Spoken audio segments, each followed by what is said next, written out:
Buenos días, nosotros somos estudiantes de la carrera de Trabajo Social en la Universidad de El Salvador y somos de segundo año. Este día abordaremos la temática sobre el levantamiento de 1932 en la zona central del país, Izalco Sonsonate. Se ha escrito e investigado mucho sobre ese tema por la masacre y el genocidio. Esto no es diferente. Hoy trataremos de abordar y analizar la historia desde la perspectiva de algunos autores, como Jeffrey Gould y Aldo Lauría Santiago con Rebelión en la Oscuridad, Claribel Alegría y Darwin Facul en la obra Cenizas de Izalco, Miguel Mármol con el libro de sucesos de 1932 y por último, pero no menos importante, Segundo Montes con el levantamiento en El Salvador y otros documentales de la UCA. A continuación, cada uno de los compañeros dará su aporte. Los integrantes somos mi persona Adriana Velar, Héctor Ayala, María de los Ángeles, Catherine Ojeda, Vanessa Méndez, Brenda Alvarado y Jenny González. Para comenzar con esta temática, hablaremos sobre las causas. Queda con nosotros el compañero Héctor. Buenos días, mi nombre es Héctor Ayala y empezaremos hablando sobre las causas del levantamiento de 1932. Como primer punto, las causas que originaron este alzamiento indígena tuvieron sus inicios en los años 20, específicamente en el año 1921, con la caída de los precios del café. Como lo menciona Agnes Roderi en Rebelión en la Oscuridad, a raíz de esto emergieron dos nuevas clases sociales, los semiproletarios y los colonos. Adicional a esto, el país estaba en una situación donde una dinastía como los Meléndez Quiñones estaba gobernando el país con alrededor de 15 años en el poder. Y claramente esta dinastía favorecía los intereses de la oligarquía. Clara de Guevara menciona en Rebelión en la Oscuridad que la escasez de alimentos golpeó la zona occidental en 1931. Esta vez la crisis fue peor en el occidente, donde una erupción de un volcán arrojó ceniza y junto con la lluvia arruinaron y se echaron a perder maizales completos, dañando los cultivos por toda Huachapán y Santa Ana. Junto con la caída de los precios del café en ese tiempo, en el año 1927 los salarios se redujeron a la mitad, lo cual se volvió una situación peor porque los colonos ya no trabajaban por su salario, sino solamente por las tortillas o el frijol, como lo mencionan. A raíz de esto, la élite aprovechó para aumentar el precio a los terrenos.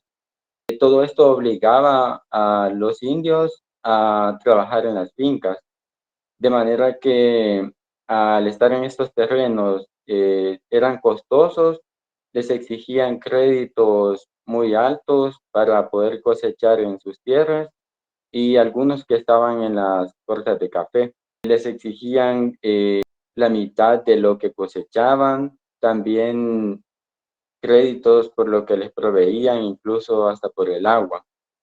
De esa manera quedaban obligados a trabajar en estas haciendas por un salario miserable. Podemos ver también que algunos de los terratenientes les pagaban a los indios o a los campesinos, como les gustan llamar. Algunos les pagaban la mitad y algunos incluso no les pagaban nada. Entonces trabajaban prácticamente solo por la comida. La crisis de la caída del café provocó también despidos masivos en las haciendas donde los indígenas se quedaron sin comida, sin empleo y sin un lugar en donde vivir. Para finales de la década de los 20 se provocaría un derrumbe de los productos de exportación, principalmente el café, el cual era el producto más fuerte durante esta época. Y todo esto provocó que los indígenas vivieran en situaciones de miseria insoportable, lo cual motivaba a manifestaciones, a protestas y actos totalmente de represión contra el occidente, contra el gobierno en el occidente del país. También en la novela de Cenizas de Izalco se menciona los hechos históricos en donde aborda el derrocamiento del presidente Araujo y la toma del poder por golpe de Estado de Maximiliano Hernández Martínez en el año 1931. Solo ese es mi aporte por el momento. Gracias, Héctor. A continuación, le cedemos la palabra a nuestra compañera María de los Ángeles, que también tiene mucho que aportar al tema. Buenos días. Retomando con el tema de las causas, se podría decir que unas de ellas era la corrupción que había en el poder, porque digamos, hace algunos años, antes del 32, ya habían derrocado al presidente Araujo y tomó el poder el presidente general Maximiliano Hernández Martínez. También habían despojado de sus tierras años anteriores a los campesinos, se los habían quitado y prácticamente tenían esclavizado a la población, porque solo unas pocas familias tenían todo el país. Y otra de las causas podría ser del derrocamiento es el descontento que tenía la población por la explotación en las fincas de café, porque digamos, además de que se les pagaba mal o no se les pagaba, trabajaban en malas condiciones y además no podían elegir en dónde trabajar, sino que solo podían trabajar en las haciendas y otras personas eran quienes decidían en dónde trabajar y ellos no podían escapar a otros países, a otros departamentos o ciudades, porque por ejemplo si se escapaba a Guatemala, ese dictador que había en ese momento en Guatemala ya tenía acuerdos con el presidente, el general Martínez, y lo devolvían a El Salvador y lo castigaban. Castigaban a las personas que no querían obedecer. Otras por la explotación de tierra, como dijimos años anteriores en el gobierno de Rafael Saldívar. Se las quitaron y mucho menos tenían de qué comer porque ellos cultivaban su propia comida y después de que se lo quitaban, más pasaban hambre. Y por la desigualdad social de la mayor parte de la población en ese entonces entre el sector de campesino y el proletariado. También otra de las causas que rebalsó el vaso para llegar al levantamiento es en las elecciones del 3 de enero del 32, que en las elecciones de los gobiernos locales que fueron suspendidas cuando vieron que el candidato del Partido Comunista tenía la mayoría de los votos y lo que llevó al gobierno a imponer un candidato. Y esa fue la gota que rebalsó el vaso para llegar al levantamiento. Solamente. Muchas gracias por tu valiosa aportación. A continuación, la participación de Brenda Odeda Alvarado. Bueno, un gusto con respecto a mi aporte y abonando lo que dijeron los compañeros, yo puedo mencionarles lo que nos relata el libro de Roque Dalton titulado Miguel Mármol, los sucesos de 1932 en El Salvador. Este es un testimonio que relata la vida de Miguel Mármol y el proceso que él pasó y todas las dificultades para lograr grandes avances o para lograr llegar a este gran suceso de insurrección. Él tenía bastante interés y tomaba inspiración sobre las revoluciones que leía en Rusia, todo lo que leía sobre cómo la población se rebelaba y esas cosas. Y él soñaba con que en algún momento en el país los trabajadores llegaran a tomar el mando porque ellos eran los que producían. Tenía esa esperanza de que en algún momento pasara eso en nuestro país. A pesar de toda esta influencia que él tenía, toda su inspiración y el interés no se sentía lo suficientemente preparado como para tomar acción. Entonces se inscribió a la Universidad Popular y ahí conoció a otro gran personaje de todos estos sucesos, quien fue Agustín Farabundo Martí, con quien más tarde formó alianzas y fundaron el partido de la Asociación de Trabajadores Campesinos y Pescadores de Ilopango. Él más tarde iba a ser el líder de este partido. Bueno, otra de las causas que se relatan en este testimonio es que a finales de 1931, Maximiliano Hernández Martínez le dio el golpe de Estado a el presidente Arturo Araujo. Como lo mencionaba la compañera Marielos,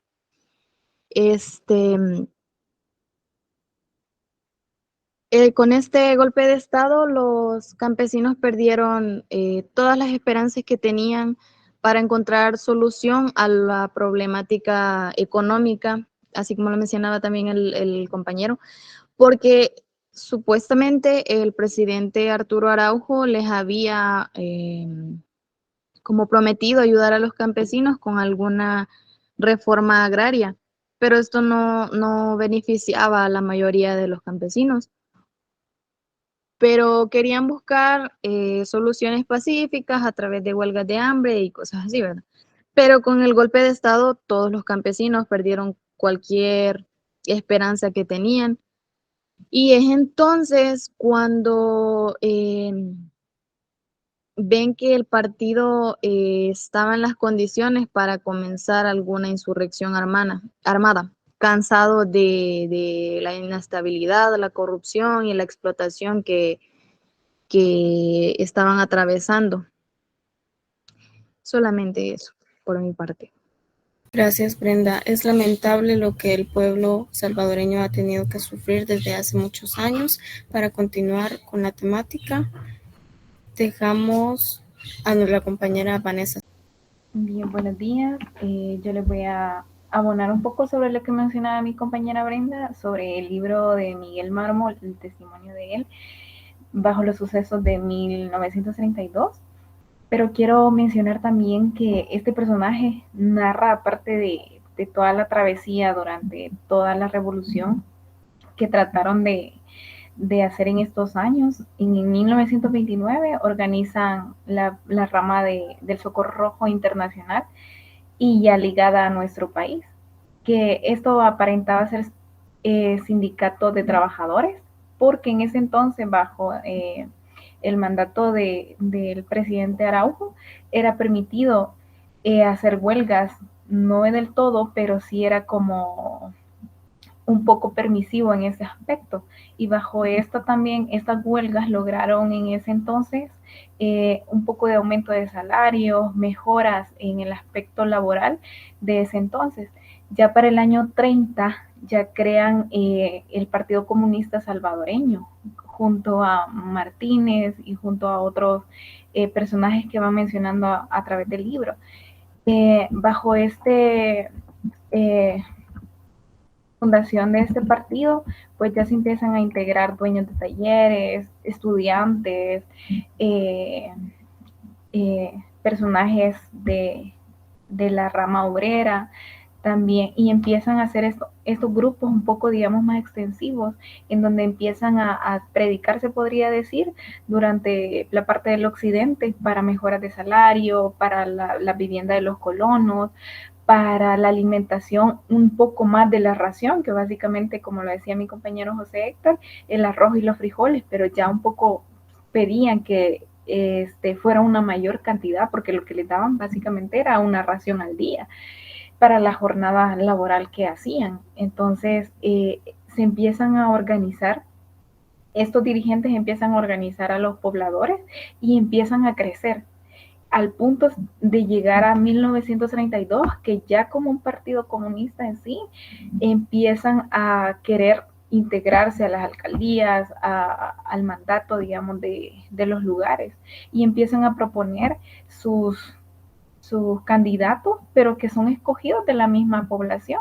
Entonces, por ende, tienen una mayor influencia ante la votación y que eso también es uno de los factores que lleva a la insurrección, porque el fraude electoral que se da en ese entonces ya empieza y es un factor para que se dé la insurrección. Y justo día antes de las elecciones, un grupo empieza a decir que no están preparados armamentariamente ni con movilización, pues, porque ellos no estaban preparados para una guerra en sí con armamento, sino que los grupos estos eran para hacer huelgas y para, de forma un poco, digamos que pacífica, lograr lo que ellos solicitaban. Entonces, puedo decir que una de las causas que llevó a la insurrección, que posteriormente creo que lo vamos a abordar, fue esto de este movimiento que también ya se empezaba a surgir bajo la gran mayoría de masas que buscaban una mejora en la vida. Gracias, Vane, por enriquecer esta discusión con tu conocimiento. Para adentrarnos más al tema, a continuación hablaremos sobre el levantamiento del 32 enfocado en la insurrección. Para eso le cedemos el tiempo a nuestra compañera María de Los Ángeles. Sí, ya retomando el tema en sí del levantamiento y la matanza, uno de los libros que habla de eso es Cenizas de Izalco, de Claribel Alegría y Darwin Flacco, que lo aborda en sus últimas páginas. El derrocamiento del presidente Araujo, la toma del poder del general Martínez, la matanza y el levantamiento en la plaza, que en el libro nos relata en las cartas de Fran para Isabel, que él y su amigo Virgil presenciaron la matanza en la plaza, que los acribillaron con ametralladoras a las personas que estaban ahí. Pero ellos por suerte pudieron escapar. Nos menciona en el libro de Izalco, en el libro de Cenizas de Izalco. Pero con todo esto, la novela busca visibilizar y denunciar todas las injusticias que sufrieron los campesinos y las causas, esas causas que vimos anteriormente fueron por las que protestaron, por los abusos e injusticias que sufría la mayoría de ellos. Ya en la rebelión, pues en Segundo Montes se nos menciona que, como todos sabemos, que la rebelión comenzó el 22 de enero del 32, pero más que todo en el occidente del país. Pero uno de sus líderes era el Farabundo Martí, que era el secretario general del Partido Comunista en ese momento. Y otro líder muy reconocido es Feliciano Amaya, que era un líder indígena de la etnia Pipil, que animó a su pueblo a la insurrección y los motivó por el bien de la etnia, pero para buscar solucionar su situación y para los propios intereses de la comunidad indígena. Y cuando se rebelaron fueron bastantes, miles de campesinos que salieron a marchar y a tomar el control de varias ciudades y haciendas y alcaldías. Tomaron el control de ciudades como Teotepeque, Izalco, Nahuizalco, calles, y también quisieron instalar su propio gobierno, su propio control. Y cortaron las comunicaciones, pero en su camino también mataron a varias personas civiles y militares.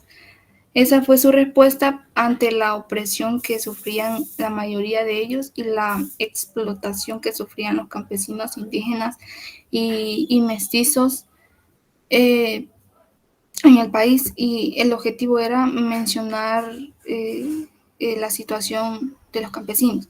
Pero cuando el gobierno de General Martínez se dio cuenta de que hicieron un desorden, pues respondió de una manera violenta, porque el castigo fue bastante violento y brutal, porque él envió al ejército y a la Guardia Nacional que había en ese momento y pues comenzó un etnocidio, porque ya en las primeras 72 horas se vio que ya habían matado a como 25,000 indígenas, los acribillaron con ametralladoras, pero muchos también fueron torturados y ejecutados. Y en algunos pueblos como también Nahuizalco, Tacuba, fueron fusilados la mayoría de hombres que no lograron escapar, pero entre ellos también habían ancianos, jóvenes, adultos y niños, hombres. Y también fusilaron en otras ciudades a los que ya habían puesto su firma para inscribir a los candidatos en las elecciones anteriormente. Y colgaron a los caciques, a los líderes y caciques indígenas, y entre ellos iba Feliciano Ama. Y capturaron a unos días antes de la insurrección a los dirigentes del Partido Comunista, y entre ellos iban Farabundo Martí, pero también le acompañaban Mario Zapata, a Alfonso Luna. Y pues el ejército también siguió masacrando, fusilando, porque mataban a cualquiera que tuviera rasgos indígenas, y es como también así se extinguió la cultura pipil en El Salvador. Y también la represión fue muy violenta porque se le conoce también como la matanza, y es considerada uno de los eventos más grandes y trágicos que ha sucedido en la historia de Latinoamérica, en sí como un levantamiento, pero aún no hay registros oficiales, pero se estima que cerca de 10.000 a 30.000 fueron fusilados, pero en su mayoría fueron indígenas solamente. Gracias, Marielos, por la información. Es admirable cómo los campesinos lucharon hasta su último aliento contra los militares. A continuación, le cedemos el espacio a la compañera Jenny González para que siga con la temática. Hola a todos, un gusto estar con ustedes. Pues yo continuaré hablando sobre esto y pues les quería comentar sobre el libro de Segundo Monte, Levantamientos Campesinos, en el año 2016. Él trató de probar en su libro que no fue un levantamiento campesino, como le han llamado las fuerzas sociales, tradicionales y dominantes. Pues presumible también, él menciona como el caso de Aquino, que intenta justificar e intentar legitimar la represión y masacre de posiblemente 30.000 en los 4 municipios tomados por los campesinos de Izalco. Estos en su momento, él menciona que representaban el 28.55% de la población en esa fecha. Pues él dice que aunque tenía ya un incipiente y débil componente ideológico del Partido Comunista en formación que pretendió hegemonizar el proceso, no lograba controlar ni siquiera controlarlo. Pues en esto también coincido con él, porque en ese entonces la educación era muy difícil de acceso, eran pocos los que tenían ese privilegio, y pues los indígenas campesinos pues no entendían sobre el comunismo en sí. Ellos apoyaban y decidieron apoyarlo, como Feliciano Ama convenció a su etnia y a su pueblo de que los apoyaran a estos grupos, porque él buscaba sus propios intereses para su etnia, por ejemplo la libertad, el recuperar las parcelas que les habían quitado para poder subsistir. Pues esos eran sus propios intereses. En Nahuizalco, el señor Pío V Pérez narra sobre el testimonio de su padre, quien sobrevivió a la masacre. Él narra que el señor Gavino Mata, en venganza por los disturbios que se realizaron en esas fechas, pues él en su finca retuvo a 580 indígenas, todos trabajadores de él. Pues entonces el señor Gavino Mata los mandó a hacer unas grandes zanjas, y allí, luego de terminar la zanja, los encerró en unas bodegas, y supuestamente para que la guardia no los matara. Estaban ignorantes a lo que iba a pasar. Pero cuando llegó la guardia, esto ya estaba planeado y coordinado por ellos, pues los entregó, y estos los llevaron a las zanjas, y ahí los empezaron a fusilar. Hasta ese momento los campesinos se dieron cuenta de lo que estaba pasando, entonces intentaron huir por el río Sensunapán. Pues llegaron a este río, y aún así la guardia los persiguió para darles muerte, y muchos se murieron. Mencioné que el río se llenó de sangre. Pues este señor se logró esconder, el padre de Pío V Pérez se logró esconder en unos matorrales, pero dijo que para sobrevivir tuvo que pasar entre 3 a 4 días sin moverse, sin comer, sin beber, sin nada, porque si él intentaba salir, en que sea por tomar agua, pues lo mataban, porque la guardia seguía buscando a los que se habían escondido para darles muerte. También se II Montes menciona que la Iglesia Católica no jugó ningún papel en el levantamiento, dada la orientación tradicional y conservadora del momento. Pero menciona que el arzobispo de San Salvador, Monseñor Belloso, asustado por las muchas masacres, fue al presidente y pues para rogarle que tuviera las matanzas, las ejecuciones. Pues el presidente aceptó, pero la iglesia tuvo que organizar una misión, especialmente en la zona de levantamiento y sus alrededores, predicando la paz, el perdón, la reconciliación y las resignaciones cristianas. Pero todo esto la iglesia lo hizo sin denunciar la masacre y las injusticias que se enfrentaba el pueblo indígena, pues su intención no era como denunciar estas injusticias. Pues hasta aquí mi aporte y lo dejo con mis compañeros. Gracias, Jenny. Para ir finalizando con la discusión, tenemos la tercera etapa, que serían las cicatrices que dejó este suceso. Para ello tenemos la participación de Catherine Ojeda. Pues bueno, es un gusto seguir con la participación, ¿verdad? Con lo de cicatriz del suceso del año 1932. En un documental, de audiovisual de UCA, menciona de que está la negación indígena, que después de la masacre de indígenas a nivel nacional, que ellos en ese momento pues sufrieron represalias, tanto como su lengua nativa, incluso hasta su vestimenta y las costumbres que ellos tenían. Un testimonio de una hija de indígenas cuenta de que les quitaban los refajos, que también los amenazaban y les prohibían llorar, porque si no, o sea, los mataban. También en otro menciona de que el pueblo tenía muchísimo miedo y que ya que no se atrevían a protestar ya por las injusticias sociales que en ese entonces se estaban cometiendo, ¿verdad? Ya 4 décadas después de esto, de que la masacre de 1962, se da a conocer de que ya muchos indígenas se integraron a las organizaciones revolucionarias de la guerra civil para poder luchar por sus derechos. En la historia de la rebelión se dice de que esto se convirtió como un símbolo de coraje y resistencia para el pueblo salvadoreño, que esto fue como una gran motivación para los jóvenes que participaron en el conflicto armado de El Salvador, según Cicatriz de la Memoria.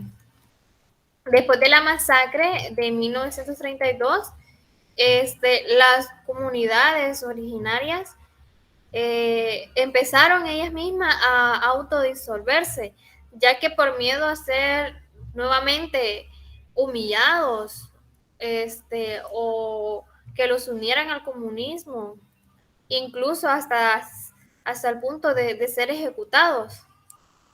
Habían grandes parcelas de tierra indígena que estas las transfirieron a los mestizos o sea, que eran de tierras de hombres que fueron asesinados en la masacre, según Kevin Ramírez. Hasta aquí mi aportación. Gracias, compañera. Y por última participación tenemos nuevamente a nuestra compañera Jenny González. Hola de nuevo. Pues les quería comentar que a nivel nacional en 1933 la administración de Hernández Martínez pasó una serie de leyes migratorias que prohibieron la llegada de personas de cualquier país que no fuera blanco o europeo, para crear una raza mixta. Y en 1941 también el gobierno excluyó a los indígenas de las categorías étnicas en el censo nacional. La gente indígena, entonces, en los ojos del Estado y del público, dejó de existir en el país, combinándose con la clase campesina. También actualmente, pues, se han extinto las demás lenguas etnias de nuestro país y solo queda actualmente en Santo Domingo, más que todo, algunas personas de entre 60 años que 55 o 60 años que hablan la lengua náhuatl pipil y está en proceso de extinción nuestra lengua y es la única que queda. Pues a raíz de esto han creado cuna náhuatl en este municipio de Santo Domingo con la intención de tratar de mantener la lengua náhuatl pipil, enseñando a los niños desde pequeños para no perderla. Pues estas son una de las cosas que se dan en nuestro país porque en la actualidad aún así no es apoyada por el gobierno. La lengua náhuatl pipil para su desarrollo en nuestro país pues sigue siendo bastante precaria. Y pues hasta aquí mi aporte. Muchas gracias por todo. Muchas gracias, Jenny. Recordemos que es importante conocer nuestra historia para no repetirla. Otra de las consecuencias de la matanza de 1932 fue la cultura del terror, que se sembró y se difundió en la población durante muchos años, un gran temor para ellos de involucrarse en la lucha social y política. Para finalizar con esta discusión, quiero leer esa frase que dice: la justicia se defiende con la razón y no con las armas. No se pierde nada con la paz y se puede perder todo con la guerra. Esta ha sido nuestra participación sobre esta temática. Gracias.